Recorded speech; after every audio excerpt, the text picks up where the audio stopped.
vrea să fiu mereu cu tine și să te simt aproape. Un cer de stele, o lume ne desparte, o lume fără vise, o lume ireală, un vis frumos fănar, o dragoste finală. Un sentiment aparte, ce îl trăiesc acum, nimic nu ne desparte. Chiar și acel drum ce te aduce la mine, în sufletul meu, doar aici te simți bine, aici totul e al tău. Să fim cer și pământ, să ne iubească lumea. Te iubesc, vreau să-ți cânt, te voi iubi într-una. Vreau să-ți cânt iubirea, să te simt aproape.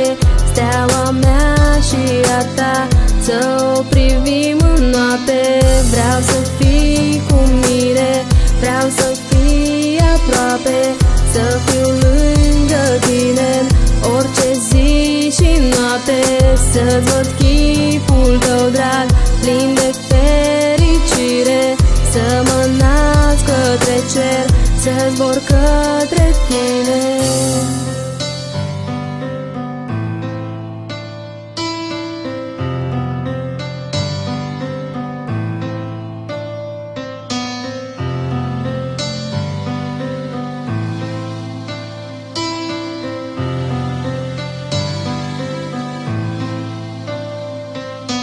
Suflet lângă suflet, așa vom fi mereu. Ai tăi doi ochi albaștri, îi voi iubi doar eu.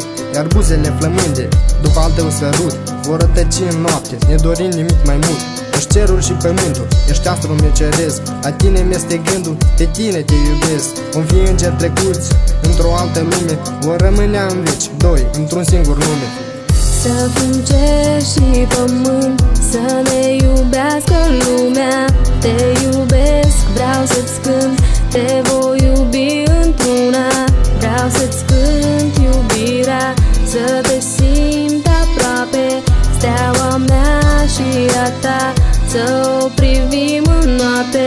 Vreau să fii cu mine, vreau să fii aproape, să fiu lângă tine orice zi și noapte. Să-ți văd chipul tău drag, plin de fericire, să mă nasc către cer, să zbor către tine.